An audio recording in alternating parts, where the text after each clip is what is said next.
Member KBP, kapisanan ng mga broadcaster ng Pilipinas. MBC Network News, broadcasting nationwide, worldwide, and netwide. From MBC Manila Broadcasting Company in Pasay City, ito ang MBC Network News. Sa headlines ng MBC Network News. Dating Presidente Aquino, binanatan ni Pangulong Duterte sa trahedyang inabot ng SAF-44, Rojas, Deles, inupakan din. Duterte, hinamon ng mga obispong sabay silang mag-resign. Bishop Bacani, may 2 raw asawa. 4,000 biktima ng martial law, babayaran na ng danyos. Sa trending news, mga jeep, garapalan kung magmaneho sa Makati. Sa good news, scholarship para sa mga senior citizen isinusulong. Sa Alam Ba News, alamin ano nga ba ang mga naging love life ng mga Miss Universe winners. Sa Newscovery, flying car na imbento. Balita mula sa Italy, 6 na katao patay nang bumagsak ang sinasakyang helicopter. Sa Game Now, LeBron James napuno na sa Cavaliers. Sa showbiz, Sunshine Dizon itinangging nasuhulan ng mga biyenan kaya't inurong ang kaso kay Timothy Tan. Vina Morales muling kinilig kay Robin Padilla. Sa Aliwan 100 Fiestas, ano nga ba ang Sabuaga Festival?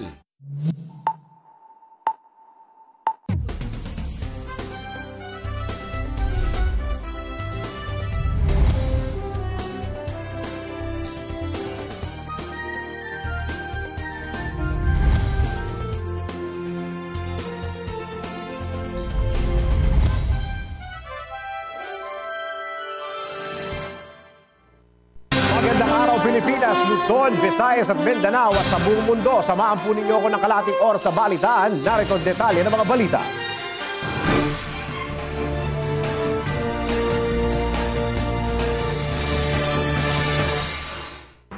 Muli na namang binanatan ni Pangulong Duterte si dating Pangulong Nonoy Aquino dahil sa trahedyang naganap sa Mamasapano, Maguindanao, kung saan 44 na SAF commandos ang namatay. Kung ano ang mga naging pasaring ni Digong, alamin natin sa report ni RA Show 9 sa Nicasulia. Diretsang sinisi ng Pangulong Duterte ang pinalitan niyang si dating President Noynoy Aquino sa pumalpak na operasyon sa Mamasapano na ikinamatay ng 44 na elemento ng PNP Special Action Force. Sa kanyang talumpati sa harap ng pamilya ng SAF-44, sinabi ni Duterte na dapat magsalita si Aquino sa nalalaman nito sa sablay na operasyon sa Mamasapano, Maguindanao noong 2015. Iginit ni Duterte na ang Oplan Exodus ay operasyon ng CIA ng Estados Unidos na binasbasan ni Aquino at nang noon ay suspendidong PNP Chief Alan Purisima. Ayon sa Pangulo, mistulang isinubo at pinabayaan ang mga SAF sa bunganga ng leon para kainin ni kamatayan. Bukod kay Ginoong Aquino, inupakan din ni Duterte ang malalapit dito na sina dating Secretary Mar Rojas at Secretary Teresita Deles. Kasalanan ko yun. But it is not enough. Sabihin ng Pilipino, sabihin mo sa akin kung paano ka nagkasala. At anong ginawa ninyo, bakit you fed the soldiers to the lion's den to be eaten by death? Remember that day I was also in Zamboanga. You arrived there because there was a bombing the previous day. Or was it that day? Ako, I must tell you the truth. Wala nang pakurnihan. I was there to campaign. Alam mo, Mr. President, ganito yan. Nung nag-upo ka, at medyo nalaman na ng lahat, ikaw, Rojas, si Bing Climaco, mayor na Zamboanga ako. Yung aide ko si Bong nasa likod. Pero yung umupa ka tapos sinabi mo doon sa isang general, kung ikaw ang nandoon, anong dapat gawin? You know, Mr. President, I will not characterize your behavior. But you have noticed that I just stood and I said, Mr. President, medyo hilong-hilo pa ako sa biyahe. Can I beg the indulgence to leave? Bakit?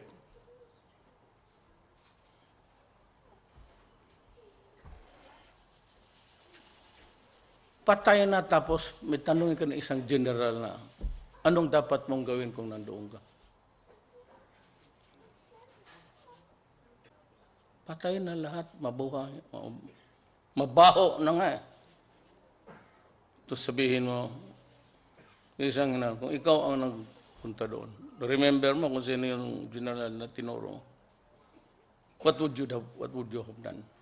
Ano dapat anong gawin mo?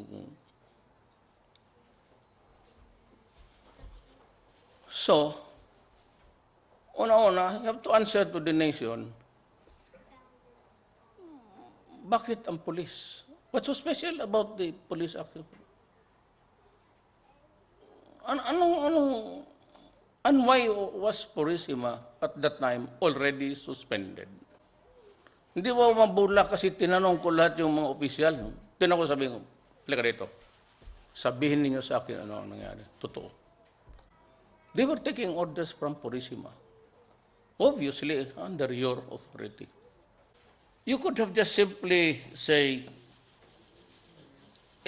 ako yung gumawa nito. Ako yung nag-order. But I left it to Purisima to do the direction. But I made the crucial decision, and maybe along the way, I was also giving my inputs with the sense of being in charge, the highest official there. Kung nilabas sila ninyo at ang sekreto why, because maraming tanong eh. RH9, Sunny Casulia, naglilingkod sa pagbabalita.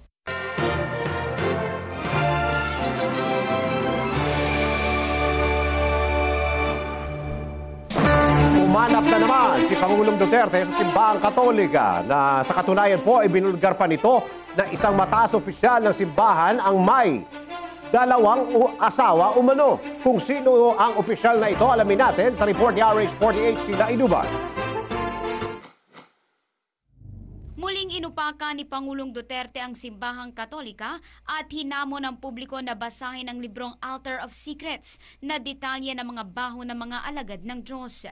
Sinulat ang libro ng batikang journalist na si Aris Rufo na nagdidetalye ng mga totoong insidente ng sex corruption at politika sa simbahan.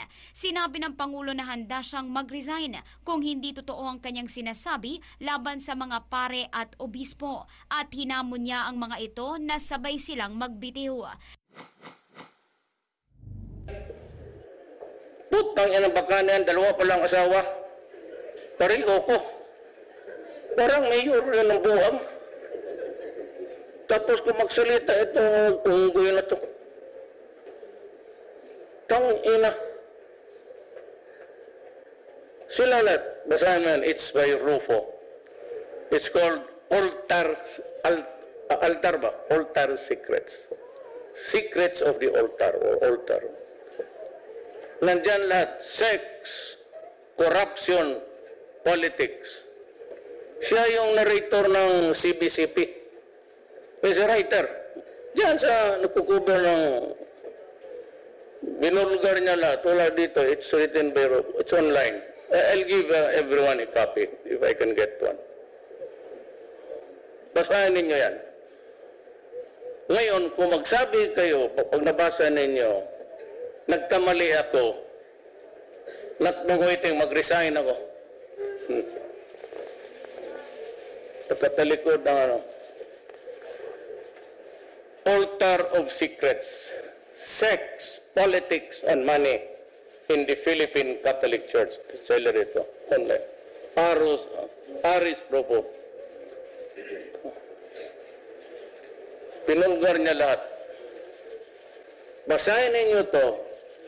Pagkatapos kung sabihin ninyo, nagsinungaling ako, at wala yung, how do you say the basis in Tagalog, wala kayong karapatan magmura, magre-resign ako.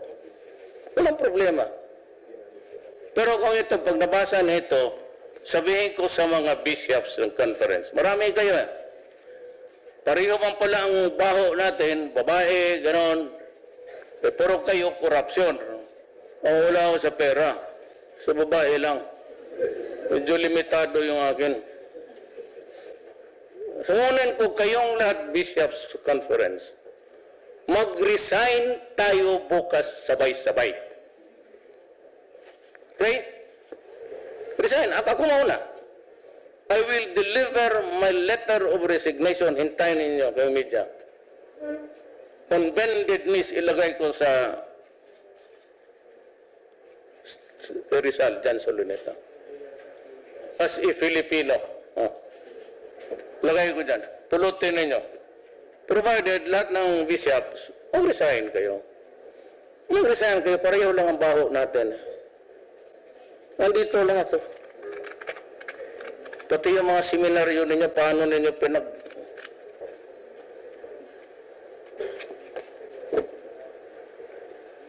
Kaya kami mga bakla. Iligay mo doon sa seminaryo, pwede patay lahat. Pero Ateneo ako. Yung sa Ateneo, kung sinasabi niya, diba, every Friday, mass yan, tapos confession. Dinudukot pa kami na ng pare. Duterte ang pagko-confess sa mga pari.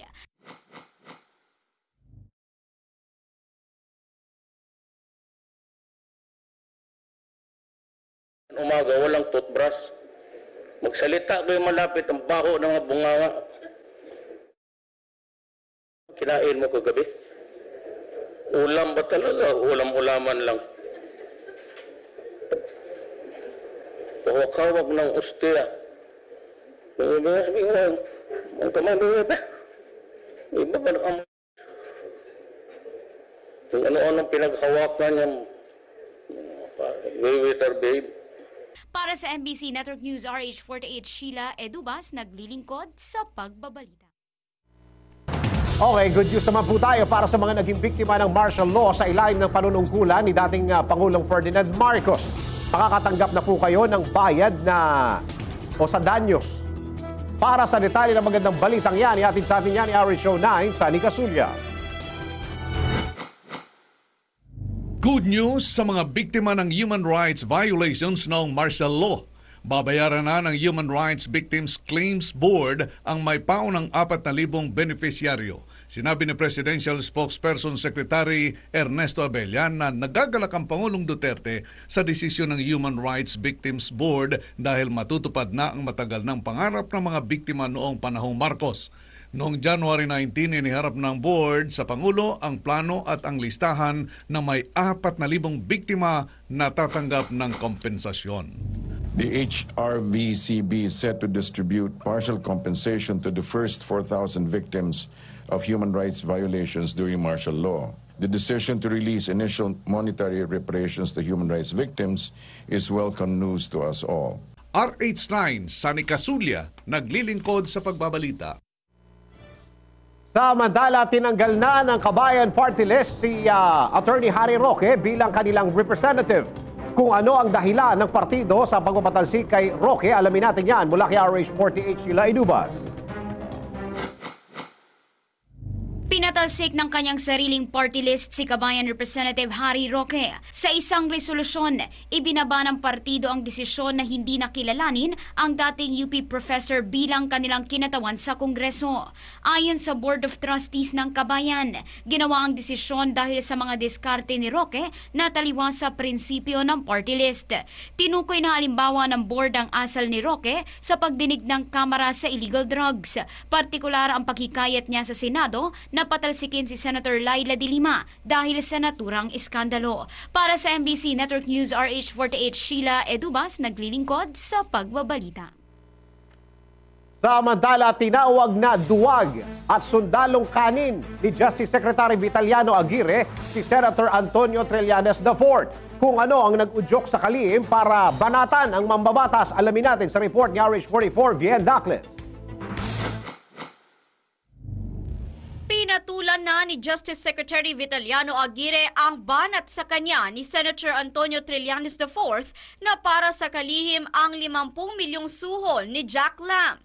Tinawag ni Aguirre ang anyay wild na teorya ng senador na duwag at sundalong kanin. Sa panayam ng DZRH sa programang Ireklamo kay Greco, sinabi ng DOJ Secretary na panay ang banat ni Trillanes bago magbukas ang Senate hearing pero nabaha gumano ang buntot nito nang mag-umpisa na ang pagdinig. Alam mo itong Trillanes na ito, akala mo kung sinong magaling na detective. Bakit niya malalaman na walang nagsabi sa akin tungkol dun sa 50 or additional 100 million? Wala daw naman nagsasabi sa akin. Anong wala? Mismong si Wallace Umbero ang nagsabi sa akin.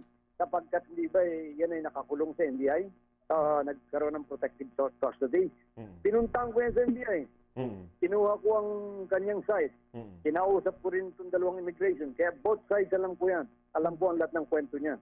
Para sa kumpletong panayam, panoorin ang Ireklamo kay Greco sa Linggo, alas 6 ng gabi. Para sa MBC Network News, RH44, Vien Dacles, naglilingkod sa pagbabalita. Samantala, findings ng Senado na may basihan ng reklamo kay Senator Laila de Lima, winelcome ng Kamara. Pagbabalita si RH14, Lieutenant Ciso Abinales. Welcome development para kay Speaker Pantaleon Alvarez ang findings ng Senate Ethics Committee na sufficient in form and substance ang reklamong inihain ng Kamara laban kay Senador Laila de Lima. Dahil dito itiwala si Alvarez, naiiral ang pagiging patas ng Senado sa pagtalakay at pagresolba ng ethics complaint ng Kamara laban kay de Lima. Kumpiyansa rin ito na mabivindicate sila sa ginawang pagreklamo sa Senador at hindi ito makapagtatagos sa likod ng mga aligasyon na pinipersecute lamang siya ng Kamara. Ayon kay Alvarez, nakita naman sa desisyon ng Ethics Committee na may basehan ang reklamo na nagpapatunay na hindi lamang ito basta paninira kay de Lima. Inihain na Alvarez, House Majority Leader Rodolfo Fariñas, at House Justice Committee Chairman Reynaldo Umali ang reklamo sa Senado matapos makumpirmang pinagtagun ni de Lima ang dati nitong karelasyon na si Ronnie Dayan ng isubpina ito ng Kamara. Unparliamentary din nila ang mga naging banat ni de Lima sa mababang kapulungan nang tawaging kangaroo court ang House Justice Committee na nag-imbestiga sa drug trade sa NDP. Yan ang DZRH News, Lieutenant Ciso Abinales, RH14, nagilingkod sa pagbabalita. Samantala, patay ang isang ginang kasama ang kanyang first baby matapos mag-labor ng mahigit 12 oras sa maternity clinic. Kung may naging pagkukulang ba sa pagpapaanak sa ginang, alamin natin sa report ni RH44 Vien Dacles. Wanted ngayon sa Malabon Police ang may-ari ng isang clinic kung saan namatay sa panganak ang isang babae kaninang madaling araw. Kinilala ang kumadrona na si Jing Gatchalian, may-ari ng Jing Maternity Clinic sa Tonsuya, Malabon, habang kinilala ang namatay na si Jacqueline Lea. Batay sa report ng kamag-anak ng biktima, inalok ni Gatchalian si Lea na manganak sa kanyang clinic dahil mas mura ang bayad. Pumayag ang biktima at nagsimulang mag-labor dakong alas 5 ng hapon pero madaling araw na ay hindi pa rin ito nanganganak dahil nahirapang lumabas ang kanyang first baby. Kwento pa ng kamag-anak ni Lea, nakita niyang nakalabas ang ulo ng bata pero hindi makalabas ang katawan at maraming dugo ang nawala sa babae kaya nagpasya ang kaanak na itakbo na ito sa ospital. Naitakbo si Lea at ang bata sa Tondo Medical Center pero namatay rin kalaunan. Para sa MBC Network News, RH44, Vien Dacles, naglilingkod sa pagbabalita. Samantala, NDR-RNC bubusisiin ang nangyaring biglang pagbaha sa ilang bahagi po ng Mindanao. Magbabalita si 24 Edmar Estabillo. Tatalakayin ng NDRRMC ang mga kaukulang hakbang upang hindi na maulit pa ang nangyari sa ilang bahagi ng Visayas at Mindanao na napinsala ng matinding pagbaha at pagguho ng lupa. Ayon kay NDRRMC spokesperson Mina Marasigan, kumikilos ng kanilang assessment team para malaman kung saan ba nagkulang at nangyari ang matinding pagbaha na nagdulot ng pagkamatay ng ilang residente. Una nang sinabi ng NDRRMC na maling urban planning ang posibleng dahilan ng pagbaha sa ilang parte ng Mindanao, partikular sa Cagayan de Oro City. Nakadagdag din umano ang pagkakalbo ng kabundukan kaya't binalot ng putik ang ilang lugar sa rehon ng Mindanao. Mula sa Campo Aguinaldo, yan ang DZRH News. Edmares Tabilio, Aris 24, naglilingkod sa pagbabalita.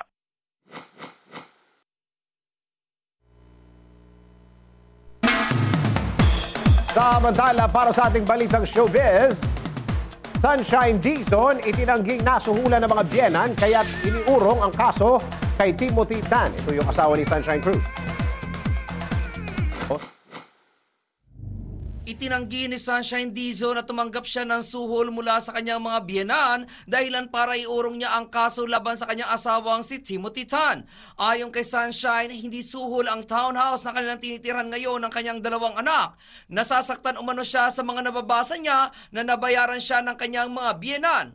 Kung kanino ang nasabing townhouse, malalaman mamayang alas 12 ng tanghali sa aking STL, Showbiz Chismis Live. At yan aking balita, ako naman si RH43 Rocky, ang inyong kaliga sa mundo ng showbiz.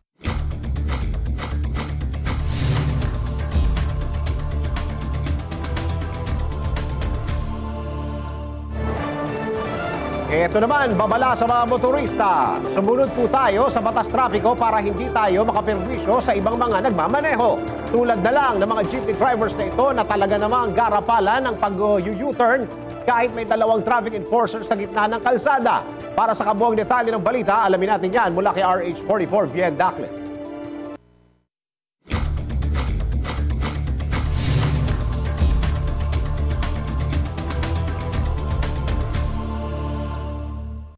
Trending ngayon sa social media ang video ng mga jeep na garapalang lumalabag sa batas trapiko sa Makati. Makikita sa video footage na in-upload ng isang Albert Cuenca at mayroon ng mahigit 350,000 views na naka-stoplight pa at nakatigil ang kotse sa harapan nang bigla na lang may sumingit na jeep sa kanan nito. Ang mas nakakainis pa ay habang tumatawid ang mga tao, pilit pa itong nag-U-turn na sinundan naman ng ilang pang jeep.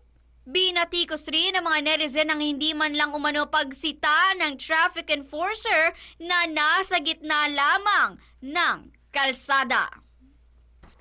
Para sa MBC Network News, RH44, Vien Dacles, naglilingkod sa pagbabalita. Samantala, ito, malaking balita rin, pamilya ng ilan sa 44 nag-rally sa Sandigang Bayan. Naku, marami ba sila dyan? RH05, Val Gonzales. Parang Val. Val?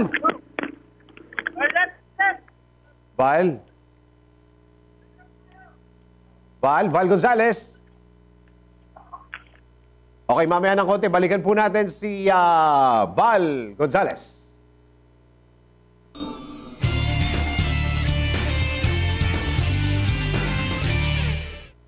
Ikaw ba ay kabilang na sa mga senior citizen ng bansa at nais mo bang makapag-aral sa kolehiyo o kaya'y matapos ang iyong naudlot na pag-aaral? Ngunit nahihiya ka sa iyong edad o kaya naman walang sapat na halaga para sa edukasyon. Isang magandang balita dahil meron ng panukala ang pinag-aralan o pinag-aaral ngayon ng SHED para sa inyong pangarap. Ano ito? Alamin natin sa Good News Report ni RH Show 9 sa Nicasulia.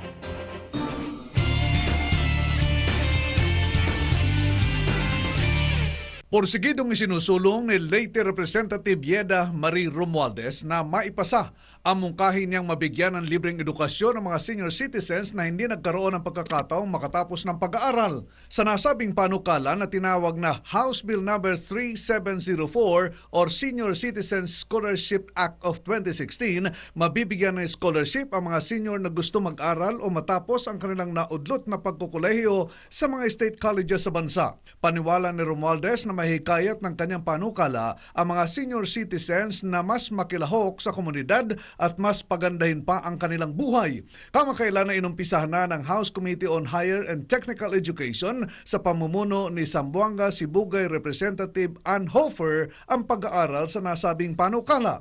At yan ang ating Good News. RH9, Sunny Casulia, naglilingkod sa pagbabalita. Ito, babalikin na po natin si Val. Pamilya po ng ilan sa mga Sub 44 nag-rally sa Sandigan Bayan. Gano'n sila karami? RH05, Val Gonzales. Paring Val. Val? Val? Okay. Wala na si Val. Okay, diretso tayo sa ating Alam Ba News.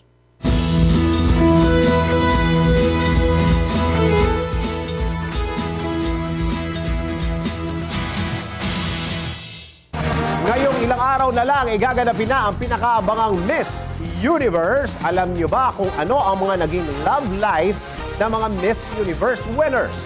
Narito, alamin natin sa report ni RH49, Rita Salonga.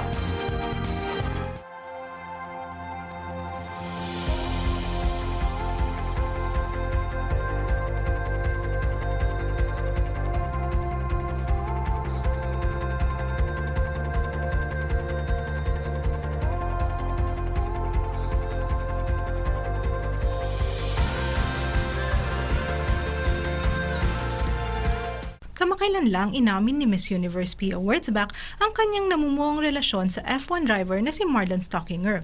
Sa isang TV interview, sinabi ng Binibini na masaya siya dahil ngayon komportable siyang pag-usapan kung ano man ang meron sila ni Stockinger.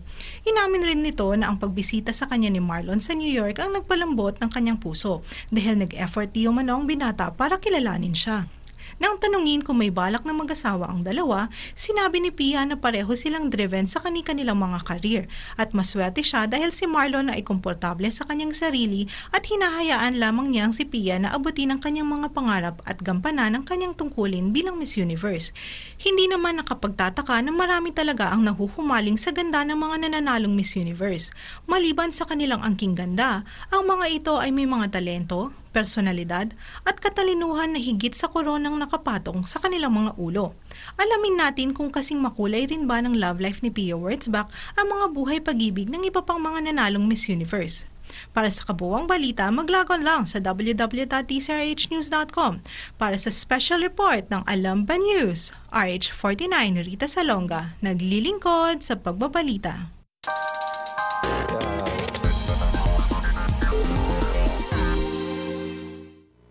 Okay, ito. Para sa mga buwisit na sa traffic araw-araw, inuumpisahan ng booking ang tinatawag na flying car. Kung paano ito paliparin o patakbuhin, alamin natin sa report ni RH44, Bien Daco.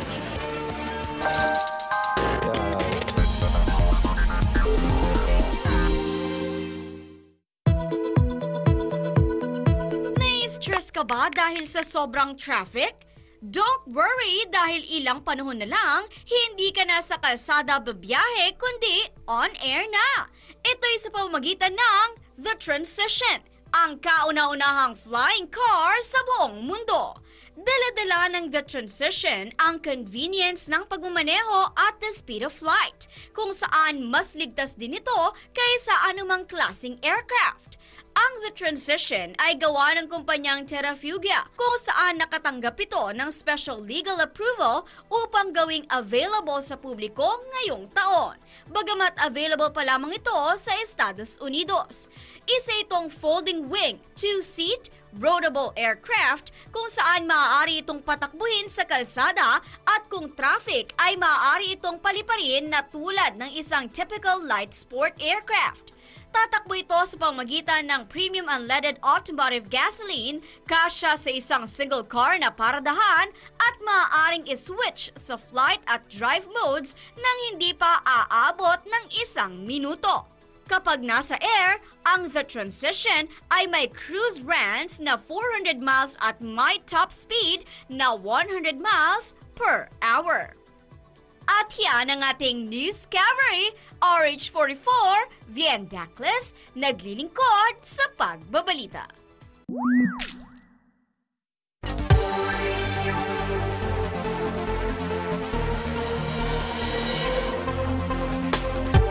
Balita mula sa Italy, 6 katao patay nang bumaksak ang sinasakyang helicopter. Patay ang 6 na katao matapos ang pagbaksak ng sinakyan nilang rescue helicopter sa Italy. Naganap ang pagbaksak sa ski resort sa Campo Feliz sa probinsya ng L'Aquila, kung saan nanggaling ito sa rescue operation sa mga sugatang skier. Kinabibilangan ng 2 miyembro ng Guardia de Financia Police, 3 medical personnel at 1 injured skier ang mga namatay sa insidente. Sinasabing dahil sa sama ng panahon kaya bumaksak ang nasabing helicopter. Samantala, balita naman mula sa Estados Unidos. Pagre-resign ni US President Donald Trump sa mahigit 400 kumpanya, inanunsyo ng White House. Inanunsyo ng White House ang pagre-resign ni US President Donald Trump sa mahigit na 400 kumpanyang pinamumunuan nito. Ipinakita ni White House Press Secretary Sean Spicer na ang 2 anak ng Pangulo na sina Eric at Donald Jr. ang mamumuno sa nasabing mga kumpanya. Nangako rin ng Pangulo na kanyang ililipat ang mga business holding sa isang trust na pinapatakbo ng kanyang mga anak. Pinag-aaralan na rin ng ethics advisors ni Trump ang kanyang kalagayan para hindi sila tamaan ng kasong conflict of interest. At yan ang balita mula sa Ibahing Dagat. RH48 Sheila Edubas, naglilingkod sa pagbabalita.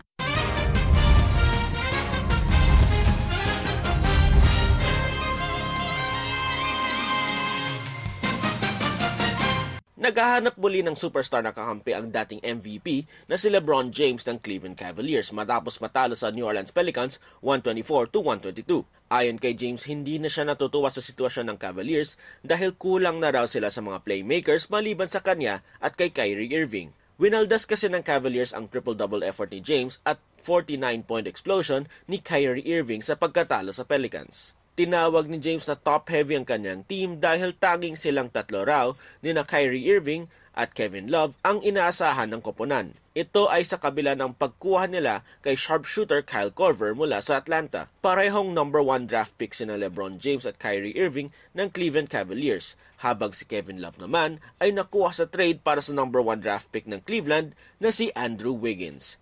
At yan ang ating balitang pampalakasan para sa Game Now. Ako si Toby Pavon.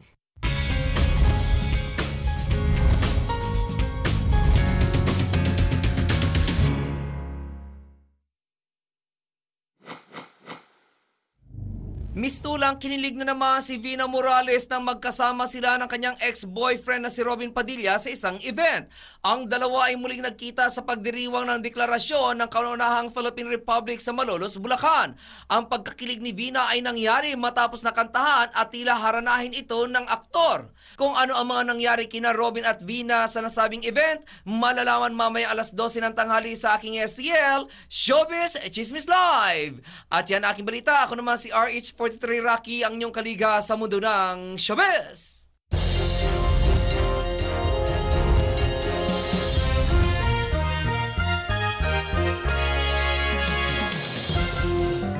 Bahagyang sumisilip na po ang Haring Araw ngayon sa ilang bahagi ng bansa, partikular dito po sa Metro Manila. Yan, dito may araw.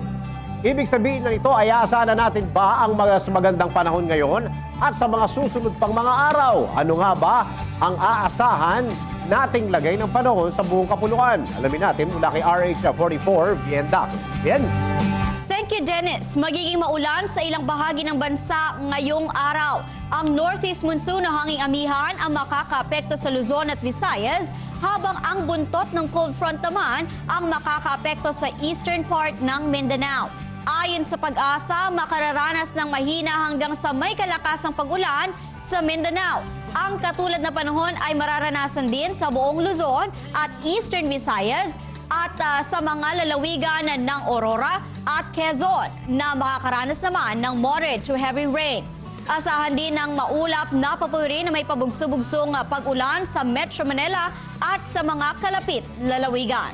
Samantala, nagpakita ang araw kaninang 6:25 na umaga at lulubog naman mamayang 5:51 ng hapon. At para naman sa ating 5-day weather forecast, narito po ang ating nakalap mula sa MBC Network News Weather Center.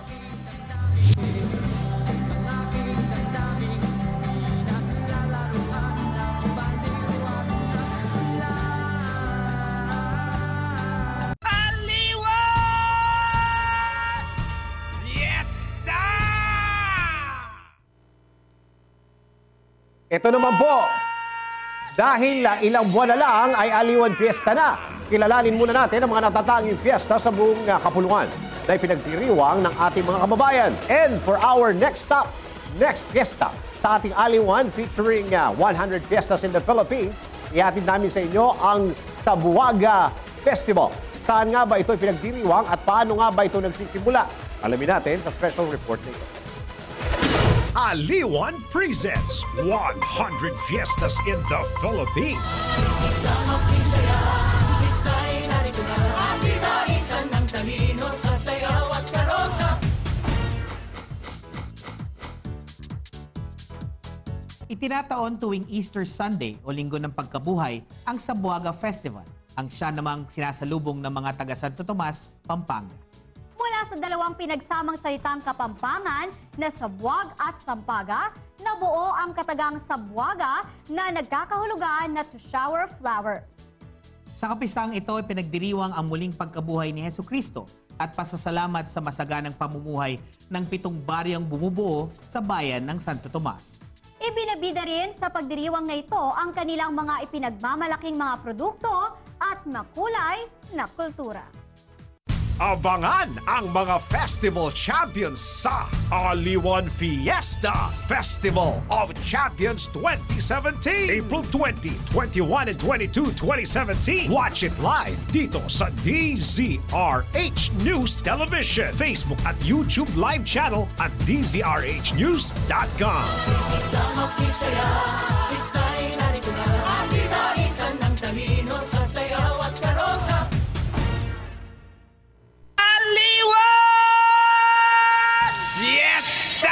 Ilang araw na lang bago mag-Aliwan Fiesta, ito na po ang ating countdown. Meron tayong 87 days to go before Aliwan Fiesta 2017.